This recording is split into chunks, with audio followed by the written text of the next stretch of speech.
Morning students. So నేను శ్రీవిద్య మేడంని. మీకు థర్డ్ సెమ్కి వార్డ్ ఇన్ఛార్జ్ కూడా నేనే, బీజెడ్సీ తెలుగు మీడియం. ఒకసారి వినండి. మీకు థర్డ్ సెమ్ ఏమేమి సిలబస్ ఉంది అంటే ఇనార్గానిక్ కెమిస్ట్రీ, ఆర్గానిక్ కెమిస్ట్రీ. అంటే ఫస్ట్ సెమ్లో లాగానే, ఫస్ట్ సెమ్లో ఎలా అయితే మీకు ఇనార్గానిక్ కెమిస్ట్రీ, ఆర్గానిక్ కెమిస్ట్రీ ఉంటుందో అదే మాదిరిగా ఇక్కడ కూడా థర్డ్ సెమ్లో కూడా ఇనార్గానిక్ కెమిస్ట్రీ, ఆర్గానిక్ కెమిస్ట్రీ. ఇప్పుడు ఇక్కడ నేను ఇంగ్లీష్ మీడియంలో సిలబస్ పెట్టున్నాను, దాన్ని మీరు తెలుగు మీడియంలో చెప్తాను, సిలబస్ రాసుకోండి. సో ఫస్ట్ యూనిట్ వచ్చి మీకు ఇనార్గానిక్ కెమిస్ట్రీలో మామూలుగా 2 యూనిట్స్ ఉన్నాయి. ఆ 2 యూనిట్లో ఫస్ట్ యూనిట్, ఆ ఫస్ట్ యూనిట్లో ఫస్ట్ చాప్టర్, ఒక్కొక్క 2 యూనిట్లలో ఒక్కొక్క యూనిట్కి 2 చాప్టర్లు ఉన్నాయి. సో దీంట్లో ఫస్ట్ యూనిట్లో ఫస్ట్ చాప్టర్ రాసుకోండి, డి బ్లాక్ మూలకాల రసాయన శాస్త్రం. రెండోది లోహబంధ సిద్ధాంతం. ఇది యూనిట్ 1లో 2 చాప్టర్లు. నెక్స్ట్ యూనిట్ 2 లోహ కార్బనైళ్ళు, ఫస్ట్ చాప్టర్. యూనిట్ 2లో ఫస్ట్ చాప్టర్ అంటే థర్డ్ చాప్టర్ లోహ కార్బనైళ్ళు. నాలుగోది వచ్చి మీకు ఎఫ్ బ్లాక్ మూలకాల రసాయన శాస్త్రం. సో అంటే ఇప్పుడు మీకు మొత్తము ఉండేది 2 యూనిట్లు, దీంట్లో 4 చాప్టర్లు. ఏవేవి? డి బ్లాక్ మూలకాల రసాయన శాస్త్రము, లోహబంధ సిద్ధాంతము, లోహ కార్బనైళ్ళు, ఎఫ్ బ్లాక్ మూలకాల రసాయన శాస్త్రం. ఇది వచ్చి మీకు ఇనార్గానిక్ కెమిస్ట్రీలో ఉంటుంది. ఇంకా ఆర్గానిక్ కెమిస్ట్రీ రాసుకోండి. యూనిట్ 3 హాలోజన్ సమ్మేళనాలు. యూనిట్ 3లో ఫస్ట్ చాప్టర్ హాలోజన్ సమ్మేళనాలు, సెకండ్ చాప్టర్ హైడ్రాక్సీ సమ్మేళనాలు, థర్డ్ చాప్టర్ కార్బనైల్ సమ్మేళనాలు. అంటే ఇది 4th యూనిట్లో చాప్టర్. యూనిట్ 4 కార్బనైల్ సమ్మేళనాలు. యూనిట్ 3లో 2 చాప్టర్లు.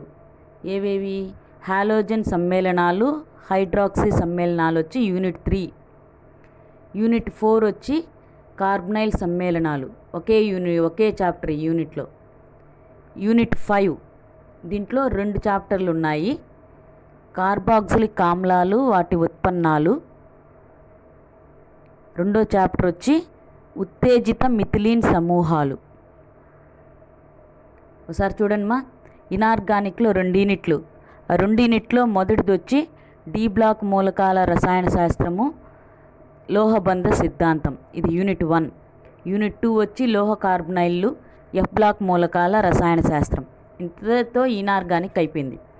నెక్స్ట్ ఆర్గానిక్ వచ్చేసరికి యూనిట్ 3లో 2 చాప్టర్లు, హాలోజన్ సమ్మేళనాలు, హైడ్రాక్సీ సమ్మేళనాలు. యూనిట్ 4కి వచ్చి కార్బనైల్ సమ్మేళనాలు. యూనిట్ 5 వచ్చి కార్బాక్సిలిక్ ఆమ్లాలు, వాటి ఉత్పన్నాలు. తర్వాత రెండో యూనిట్ వచ్చి ఉత్తేజిత మిథిలీన్ సమూహాలు. ఇవి మీకుండే సిలబస్. ఓకేనా? సో ఇప్పుడు దీనికి మీకు ఇక్కడ చూపిస్తున్నాను చూడండి, మోడల్ క్వశ్చన్ పేపర్స్. ఇది కొత్త సిలబస్కి తగ్గట్టు మోడల్ క్వశ్చన్ పేపరు, ఇది వచ్చి ఓల్డ్ సిలబస్కి తగ్గట్టు మోడల్ క్వశ్చన్ పేపరు. ఇది టోటల్ సిలబస్. ఓకేనా? సో ఇప్పుడు మీకు చూడండి, ఫస్ట్ నేను ఈ డి బ్లాక్ మూలకాలు ఇనార్గానిక్ కెమిస్ట్రీ స్టార్ట్ చేస్తున్నాను. దీంట్లో డి బ్లాక్ మూలకాలు అనేది స్టార్ట్ చేస్తున్నాను. మీకు ఇంకా ఆవర్తన పట్టిక తెలుసు కదా, ఆవర్తన పట్టిక ఒకసారి చూపిస్తున్నాను చూడండి. ఇక్కడ ఆవర్తన పట్టికలో ఇక్కడ చూడండి, ఫస్ట్ 2 లైన్లు, ఫస్ట్ది ఆరెంజ్ లైన్లో వచ్చి, ఈ తర్వాత second first A group, 2A group. So orange లైన్లోది, రెడ్ కలర్లోది ఉండేది ఎస్ బ్లాక్ మూలకాలు. తర్వాత ఎల్లో కలర్లో ఉండేదంతా మీకు డి బ్లాక్ మూలకాలు. తర్వాత ఇటువైపు వచ్చి గ్రీన్ కలర్లో ఉండేది, బ్లూ కలర్లో ఉండేదంతా, కుడివైపు ఉండేదంతా పి బ్లాక్ మూలకాలు. ఈ ఆవర్తన పట్టికకి కింద ఉండే 2 లైన్లు వచ్చి ఏవి? ఎఫ్ బ్లాక్ మూలకాలు. ఇది తెలుసు కదా. సో ఇవి మీకు డి బ్లాక్ మూలకాలు. సో ఇప్పుడు నేను ఈ డి బ్లాక్ మూలకాలు అనే టాపిక్ ఏంటి, ఆ యూనిట్లో ఏమేమి ఉన్నాయి, ఎలాంటి క్వశ్చన్స్ వస్తాయి, చాలా సింపుల్. ఒకసారి చెప్తాను వినండి. ఇక్కడ చూడండిమా. సో మనకి ఇప్పుడు డి బ్లాక్ మూలకాలు. ఈ డి బ్లాక్ మూలకాల్లో మీకు ఏమేమి టాపిక్స్ ఉన్నాయి అంటే, ఇక్కడ జనరల్గా మనకు చాలా సింపుల్. దీంట్లో ఏముంది అని అంటే, ఈ డి బ్లాక్ మూలకాల యూనిట్లో మీకు డి బ్లాక్ మూలకాలు అనగానేమి, వీటిని ఏమంటారు, పరివర్తన మూలకాలు అని అంటారు. సో డి బ్లాక్ మూలకాల యొక్క ఎలక్ట్రానిక్ విన్యాసము, బహుళ ఆక్సీకరణ స్థితులు, ఉత్ప్రేరక ధర్మాలు, అయస్కాంత ధర్మాలు, సంశ్లిష్ట సమ్మేళనాలు. ఒకసారి మళ్ళీ చెప్తాను చూడండి. డి బ్లాక్ మూలకాల ఎలక్ట్రానిక్ విన్యాసము, ఉత్ప్రేరక ధర్మాలు, సంశ్లిష్ట సమ్మేళనాలు, బహుళ ఆక్సీకరణ స్థితులు, అయస్కాంత ధర్మాలు. అంతే, ఈ 5 టాపిక్లు కలిపి ఆ చాప్టర్ వచ్చేస్తుంది డి బ్లాక్ మూలకాల్లో. అంటే మీకు క్వశ్చన్ ఎట్లా అడుగుతాడు, డి బ్లాక్ మూలకాలు అనగానేమి, డి బ్లాక్ మూలకాల యొక్క ఆక్సీకరణ స్థితులను వివరించండి, లేదా డి బ్లాక్ మూలకాలు అనగానేమి, డి బ్లాక్ మూలకాల యొక్క సంశ్లిష్ట సమ్మేళనాలని వివరించండి, ఉత్ప్రేరక ధర్మాలను వివరించండి, లేదా పరివర్తన మూలకాలు అనగానేమి. డి బ్లాక్ మూలకాలన్నా పరివర్తన మూలకాలన్నా ఒకటే చెప్తాను. డి బ్లాక్ మూలకాలన్నా పరివర్తన మూలకాలన్నా ఒకటే. పరివర్తన మూలకాలు అనగానేమి, వాటి యొక్క అయస్కాంత ధర్మాలను వివరించండి. ఇట్లా ఉండే 4 ధర్మాలు ఉన్నాయి. ఏవేవి? ఆక్సీకరణ స్థితి, ఉత్ప్రేరక ధర్మాలు, సంశ్లిష్ట సమ్మేళనాలు, అయస్కాంత ధర్మాలు. ఈ 4గిట్లో ఒకటి కానీ 2 కానీ, చిన్నవైతే 2 కలిపి 10 మార్క్స్కి అడుగుతాడు, లేదా ఒకటే అయితే 5 మార్క్స్కి అడుగుతాడు. ఓకేనా? అంటే ఎట్లా చూడండి, 4 క్వశ్చన్లు పాసిబుల్ ఈ చాప్టర్లో. ఏవేవి? డి బ్లాక్ మూలకాలు అంటే ఏంటి, లేదా పరివర్తన మూలకాలు అంటే ఏంటి, వాటి యొక్క అయస్కాంత ధర్మాలను వివరించండి, సంశ్లిష్ట సమ్మేళనాలను వివరించండి, బహుళ ఆక్సీకరణ స్థితులను వివరించండి, సో తర్వాత ఉత్ప్రేరక ధర్మాలను వివరించండి. 4 క్వశ్చన్లు కలిపితే ఈ డి బ్లాక్ మూలకాల చాప్టర్ వస్తుంది. సో ఇక్కడ చూడండి, జనరల్గా మనకు పీరియాడిక్ టేబుల్, ఆవర్తన పట్టిక ఈ మాదిరిగా ఉంటుంది. దీంట్లో ఇది వచ్చి ఎస్ బ్లాక్ ఉంటుంది, ఇక్కడ పి బ్లాక్ ఉంటుంది, ఇక్కడ డి బ్లాక్, ఇది వచ్చి F block. So S P D F block. ఇక్కడ ఎందుకు ఎస్ బ్లాక్ అంటాము మనము? ఇప్పుడు భేదపరిచే ఎలక్ట్రాన్. భేదపరిచే ఎలక్ట్రాన్ అంటే ఏంది? ఇప్పుడు మనకు హైడ్రోజన్ తీసుకున్నాము. So 1s1, 1s2 helium. అంటే భేదపరిచే ఎలక్ట్రాన్ అంటే చివరిగా వచ్చే ఎలక్ట్రాన్. సో ఇక్కడ కక్షలో చివరిగా వచ్చే ఎలక్ట్రాన్ అంటే భేదపరిచే ఎలక్ట్రాన్. దీన్ని ఏమంటాము? వ్యాలెన్సీ ఎలక్ట్రాన్ అని కూడా అంటాము. బాహ్య కక్షలో ఎంటర్ అయ్యే ఎలక్ట్రాన్ ఏమంటాము? వ్యాలెన్సీ ఎలక్ట్రాన్ అంటాము. సో ఈ భేదపరిచే ఎలక్ట్రాను ఎస్ ఆర్బిటాల్ లాగోని చేరితే దాన్ని ఎస్ బ్లాక్ మూలకాలు అని అంటారు. అదే భేదపరిచే ఎలక్ట్రాన్ పి బ్లాక్లోకి చేరితే, ఫర్ ఎగ్జాంపుల్ ఇప్పుడు బోరాన్ తీసుకోండి. బోరాన్ పరమాణు సంఖ్య ఎంత? 5. So 1s2, 2s2, 2p1. అంటే చివరిగా ఉండే ఎలక్ట్రాన్ దేంట్లో చేరింది? పి ఆర్బిటాల్లోకి చేరింది. సో పి ఆర్బిటాల్లోకి చేరింది కాబట్టి ఈ బోరాన్ అనేది ఏ మూలకము? పి బ్లాక్ మూలకము. సో భేదపరిచే ఎలక్ట్రాన్ కానీ పి ఆర్బిటాల్లోకి చేరితే అవన్నీ దేని కింద వస్తాయి? పి బ్లాక్ మూలకాల కిందకు వస్తాయి. అర్థమైందా? సో భేదపరిచే ఎలక్ట్రాన్ ఎస్ ఆర్బిటాల్లోకి ప్రవేశిస్తే వాటిని ఎస్ బ్లాక్ మూలకాలని, భేదపరిచే ఎలక్ట్రాన్ పి ఆర్బిటాల్లోకి ప్రవేశిస్తే వాటిని పి బ్లాక్ మూలకాలని, భేదపరిచే ఎలక్ట్రాన్ అదే మాదిరిగా డి ఆర్బిటాల్లోకి ప్రవేశిస్తే వాటిని ఏమంటాము? డి బ్లాక్ మూలకాలని, భేదపరిచే ఎలక్ట్రాన్ ఎఫ్ ఆర్బిటాల్లోకి ప్రవేశిస్తే వాటిల్ని ఎఫ్ బ్లాక్ మూలకాలని అంటారు. సో ఇప్పుడు మనకు ఈ ఆవర్తన పట్టికలో మనకు భేదపరిచే ఎలక్ట్రాన్ ఎస్ ఆర్బిటాల్లోకి ప్రవేశిస్తే వీటిని ఎస్ బ్లాక్ అంటాము, భేదపరిచే ఎలక్ట్రాన్ పి ఆర్బిటాల్లోకి ప్రవేశిస్తే వీటిని పి అంటాము, భేదపరిచే ఎలక్ట్రాన్ డి ఆర్బిటాల్లోకి ప్రవేశిస్తే వీటిని డి ఆర్బిటాల్ మూలకాలు అంటాము, భేదపరిచే ఎలక్ట్రాన్ ఎఫ్ ఆర్బిటాల్లోకి ప్రవేశిస్తే వీటిని ఎఫ్ బ్లాక్ మూలకాలు అని అంటాము. సో ఈ విధంగా మనకు ఆవర్తన పట్టికని ఎస్ పి డి ఎఫ్గా మనకు వర్గీకరించారు. దీంట్లో మీకుండే టాపిక్ ఏమి అని అంటే డి బ్లాక్ మూలకాలు, ఎఫ్ బ్లాక్ మూలకాలు. S block P block already first ఇయర్లో చదివేస్తున్నారు. ఎస్ బ్లాక్ మూలకాలు ఇంటర్లో చదువున్నారు, పి బ్లాక్ మూలకాలు, బోరాను ఇవన్నీ మీరు ఫస్ట్ ఇయర్లో చదివేస్తున్నారు. ఇప్పుడు వచ్చిన సిలబస్ ఏమి? మీకు డి బ్లాకు, ఎఫ్ బ్లాక్ మాత్రం ఉంది. డి బ్లాక్ మూలకాలు, ఎఫ్ బ్లాక్ మూలకాలు. సో ఈరోజు నేను స్టార్ట్ చేసే లెసన్ ఏమి అని అంటే డి బ్లాక్ మూలకాల గురించి. ఓకేనా? ఇప్పుడు అర్థమైందా? సో డి బ్లాక్ మూలకాలు అంటే ఏంటి? భేదపరిచే ఎలక్ట్రాను దేంట్లోకి ప్రవేశించాలి?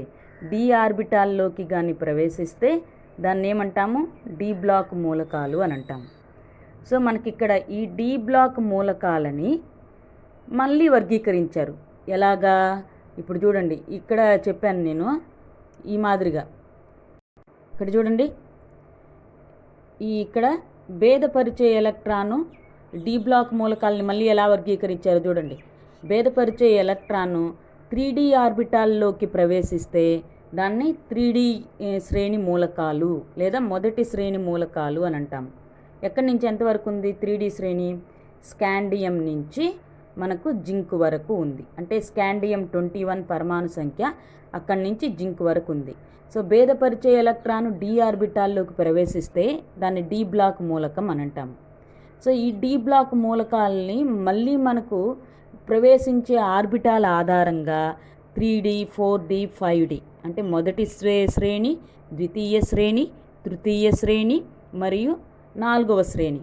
ఈ 4వ శ్రేణి పెద్దగా మనకు అన్నీ వచ్చి రేడియో యాక్టివ్ ఎలిమెంట్స్ ఉంటాయి, అంటే మ్యాన్ మేడ్ ఉంటాయి. కాబట్టి ముఖ్యంగా మనకి దేనికి ఎక్స్ప్లెయిన్ చేస్తామంటే 3D శ్రేణి, 4D శ్రేణి, 5D శ్రేణి. మొదటి శ్రేణి, ద్వితీయ శ్రేణి, తృతీయ శ్రేణి మూలకాలు. సో మొదటి శ్రేణి అంటే 3D శ్రేణి అంటే ఏంటి? భేదపరిచే ఎలక్ట్రాను 3D ఆర్బిటాల్లోకి ప్రవేశిస్తే వాటిని 3D శ్రేణి మూలకాలు అని అంటాం. ఎక్కడి నుంచి ఎంతవరకు ఉన్నాయి? స్కాండియం నుంచి జింక్ వరకు. అదే భేదపరిచే ఎలక్ట్రాను 4D ఆర్బిటాల్లోకి ప్రవేశిస్తే వాటిని ఏమంటాము? 4D శ్రేణి అని అంటాము. సో ఇక్కడ మనకి ఇట్రియం నుంచి కాడ్మియం దాకా 4D శ్రేణి మూలకాలు. 5D చూడండి, భేదపరిచే ఎలక్ట్రాన్ 5D ఆర్బిటాల్లోకి ప్రవేశిస్తే దాన్ని ఏమంటాము? 5D శ్రేణి మూలకాలు, 5D బ్లాక్ మూలకాలు అని అంటాము. సో ఇక్కడ వచ్చి ల్యాంథనం నుంచి మెర్క్యూరీ. ఇక్కడ ల్యాంథనం యాక్టీనియం వచ్చి కలర్ మార్చున్నారు చూడండి. యాక్చువల్గా ఈ ల్యాంథనము యాక్టీనియం అనేది మనకు ఎఫ్ బ్లాక్ మూలకం. కానీ ఎందుకు డి బ్లాక్ మూలకాల్లో ఉంచారు అనంటే ఈ ల్యాంథనం యొక్క ధర్మాలు ఈ మిగిలిన డి బ్లాక్ మూలకాల యొక్క ధర్మాలకి పోలి ఉంది. కాబట్టి ఎఫ్ బ్లాక్ మూలకం అయినా కానీ మనకి ఈ ల్యాంథనంని ఈ డి బ్లాక్ మూలకాలలో శ్రేణిలో ఉంచారనమాట. ఈ ల్యాంథనం కానీ యాక్టీనియం కానీ. సో ల్యాంథనం నుంచి మెర్క్యూరీ వరకు 5D శ్రేణి. దీన్ని ఏమంటాము? తృతీయ శ్రేణి మూలకాలు అని అంటాము. అలాగే యాక్టీనియం. సో ఇది ఈ 3D 4D 5D సిరీస్ అనమాట. ఇప్పుడు వచ్చి 3D సిరీస్ అంటే ఏంది, 3D శ్రేణి అంటే ఏంది, 4D అంటే ఏంది, 5D అంటే ఏంది ఐడియా వచ్చింది కదమ్మా. సో 3D శ్రేణి అనంటే భేదపరిచే ఎలక్ట్రాన్ 3D ఆర్బిటాల్లోకి ప్రవేశిస్తే దాన్ని 3D శ్రేణి అంటాము. భేదపరిచే ఎలక్ట్రాన్ 4Dలోకి ప్రవేశిస్తే 4D శ్రేణి అంటాము. భేదపరిచే ఎలక్ట్రాన్ 5D ఆర్బిటాల్లోకి ప్రవేశిస్తే దాన్ని 5D శ్రేణి అని అంటాము. సో ఇక్కడ మనకు ముఖ్యంగా మనకు అన్ని ధర్మాలు ఎక్స్ప్లెయిన్ చేసేది ఏమి అనంటే మనకు ఈ 3D శ్రేణి మూలకాల ఆధారంగా మనము అన్నిటిదే డి బ్లాక్ మూలకాల యొక్క ధర్మాలని వివరిస్తాము. ఉదాహరణగా ఇప్పుడు మనకు 3D శ్రేణి అంటే ఎక్కడి నుంచి వచ్చింది? స్కాండియం నుంచి. Scandium, titanium, vanadium, chromium, manganese, iron, తర్వాత cobalt, nickel, copper, zinc. Electronic విన్యాసం ఎట్లా రాస్తాము చూడండి. స్కాండియం అంటే పరమాణు సంఖ్య ఎంత? 21 అంటే ఎట్లా రాస్తాము? ఆర్గాన్ అంటే ఏంది? ఆర్గాన్ అంటే జడవాయువు అంటే 18 తర్వాత 20 తర్వాత ఏమొస్తుంది? 21 3D1. So organ 4s2 3D1 ఇది స్కాండియంకి. ఆ మాదిరిగానే మనము టైటానియం ఎట్లా రాస్తాము చెప్పండి? టైటానియం 22 అంటే ఎట్లా రాస్తాము టైటానియంకి చెప్పాలి? సో ఆర్గాన్ అంటే 20 18 20 3D2. Organ 4s2 3D2 scandium titanium. Next vanadium. Organ 4s2 3D3. Chromium ఎట్లా రాయాలి? ఆర్గాన్ 4s2 3d4 రాయాలి. ఇది గుర్తుపెట్టుకోండి. క్రోమియంది ఒక అసాధారణ ధర్మం ఉంది, ఇది గుర్తుపెట్టుకోండి. సో ఆర్గాన్ 4s2 3d4 ఇది క్రోమియం. కానీ ఇక్కడ యాక్చువల్గా మళ్ళీ చూడండి, స్కాండియం, టైటానియం, వెనీడియం, క్రోమియం, తర్వాత మ్యాంగనీస్ 25, అంటే ఆర్గాన్ 4s2 3d5, తర్వాత ఐరన్ 26 3d6, తర్వాత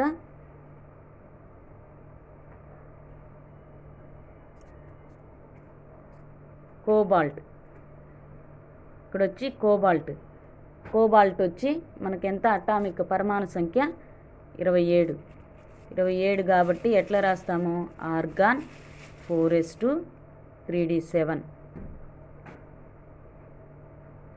నికెల్ 3d8, తర్వాత కాపర్ ఆర్గాన్ 4s2 3d9, ఇది కూడా గుర్తుపెట్టుకోవాలి. Next zinc organ 4s2 3d10, ఇది సాధారణ ఎలక్ట్రానిక్ విన్యాసం. నేను ఎందుకు ఇక్కడ కాపరు క్రోమియం మాత్రం గుర్తుపెట్టుకోమన్నానంటే, ఇప్పుడు క్రోమియం వచ్చి ఎంత 24, సో ఆర్గాన్ సో ఇక్కడ ఏమొస్తుంది 4s2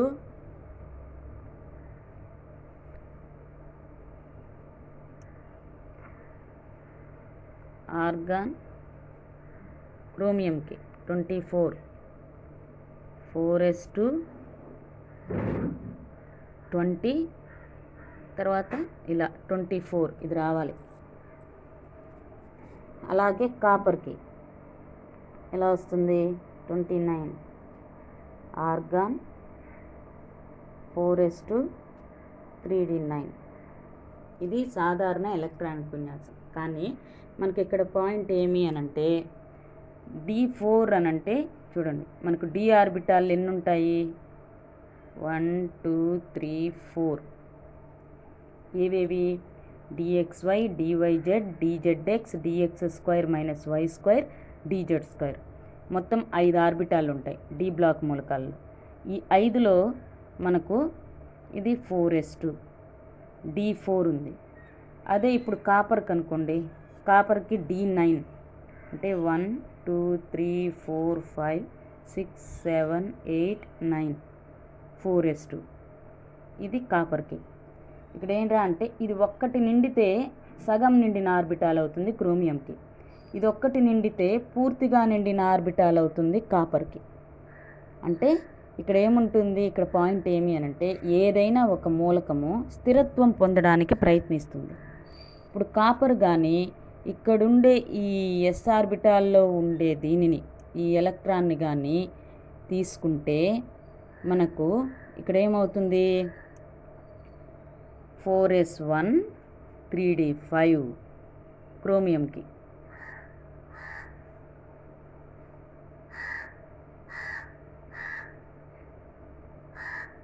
ఇలా అదే కాపర్కి అయితే 4s1 3d10,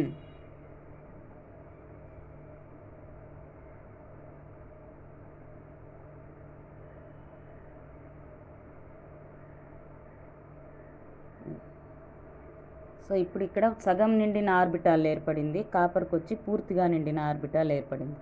సగం నిండిన ఆర్బిటాళ్ళు, పూర్తిగా నిండిన ఆర్బిటాళ్ళు స్థిరత్వాన్ని కలిగి ఉంటాయి. సో సగం నిండిన ఆర్బిటాళ్ళు, పూర్తిగా నిండిన ఆర్బిటాళ్ళు స్థిరత్వాన్ని కలిగి ఉంటాయి కాబట్టి ఈ 4s2లో ఎస్లో ఉండే ఎలక్ట్రాన్ ఒకటి డి ఆర్బిటాల్లోకి వెళ్తుంది. సో సాధారణ ఎలక్ట్రానిక్ విన్యాసం క్రోమియంకి 4s2 3d4 అయినా కానీ ఇది ఎగ్జిబిట్ చేసేదేమి 4s1 3d5గా ఏర్పరుస్తుంది. అలాగే కాపర్ కూడా 4s1 3d10. ఎందుకు అనంటే సగం నిండిన ఆర్బిటాళ్ళు, పూర్తిగా నిండిన ఆర్బిటాళ్ళు స్థిరత్వాన్ని కలిగి ఉంటాయి కాబట్టి క్రోమియము, కాపరు